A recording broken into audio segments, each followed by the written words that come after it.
65వ division corporator అభ్యర్థిగా శ్రీ భగవాన్ దాస్ ఇన్నాని గెలుపు దిశగా ప్రజల ముందుకు వచ్చారు. సామాజిక సేవలు మరియు డివిజన్ అభివృద్ధి పనులకు ప్రాధాన్యం ఇస్తూ రూపురేఖలు మార్చే కార్యక్రమాలు చేపడతానని హామీ ఇచ్చారు.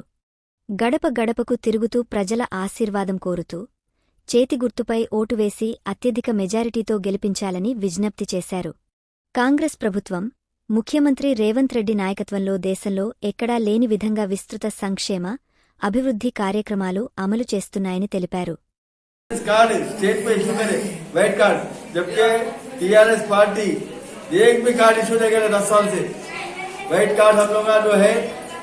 पूरे स्टेट में हर गरीब के घर में बारीक चावल पहुंचा बोल के वो भी टीआरएस गवर्नमेंट मोटे चावल दे रहे थे। आज हम बारीक चावल दे रहे हर घर में। पहले के क्या करते थे, चावल दिए तो होटल वाले को बेच लेते, तो किसको तो बेच लेते। आज हम जो चावल दे रहे हर घर के लोग खा रहे। सेकंड, फ्री बस का हम लोग ऐलान करें। आज फ्री बस की वजह से आज आरटीसी जिंदा है। लाखों लोग एम्प्लॉय आरटीसी में। केसीआर का प्रोग्राम क्या था, इसको गिरा देंगे, आरटीसी को बेच देंगे, प्राइवेटिज्म करेंगे। आज अगर से आरटीसी प्राइवेटिज्म है तो लोगों के लिए बस इतना महंगा होता था, फिरना मुश्किल होता उनकी जिंदगी में। आज जो हम हैदराबाद जा रहे 400 में, वही प्राइवेट है तो 1000 रुपए लगते जाने को। और आज हम क्या करें, गवर्नमेंट एम्प्लॉय जितने भी है एवरी मंथ ये लोग के जेब में से बसों में फिरना पड़ता। 3000 4000 रुपए का बेनिफिट कर रहे हैं लोग फ्री बस करके। एक बोलते एम्प्लॉय सुबह जाना शाम में डेली रहता उनका प्रोग्राम, हर एम्प्लॉय के बेनिफिट वाला।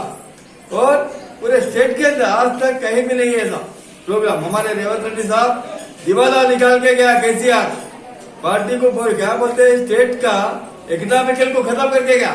वैसे इकोनॉमिकल को कंट्रोल करते हुए आज स्टेज तक पहुंचा।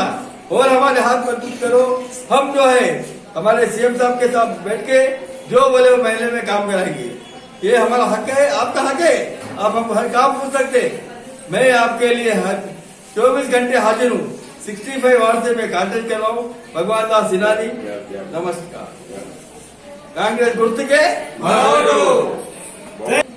ఇలాని గారు ఎన్నో సామాజిక కార్యక్రమాలు చేపడుతున్నాడు కాబట్టి మన ప్రజలందరూ కూడా ఆయనను అత్యధిక మెజారిటీతో ఓట్లేసి గెలిపించాలి. ఎందుకనంటే ఇప్పుడు మనం ముఖ్యమంత్రి గారు మనకు ఫ్రీ బస్సు మహిళలకు అరేంజ్ చేసింది.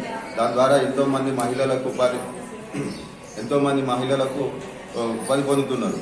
అట్లాగే మనకు ఉచిత రేషన్ ఇస్తున్నాడు, సన్న బియ్యం ఇస్తున్నాడు. దాంతోపాటు మనకు ఉచిత కరెంట్ ఇస్తున్నాడు, 200 యూనిట్ కరెంట్ ఇస్తున్నాడు. అది మనసులో పెట్టుకోవాలి. కాబట్టి ప్రజలందరం కూడా నిస్వార్థపరుడైన మన ఇలాని గారిని గెలిపించి భగవాన్ దాస్ ఇలాని గారిని గెలిపించాలని ప్రతి ఒక్కరిని కోరుకుంటున్నాం.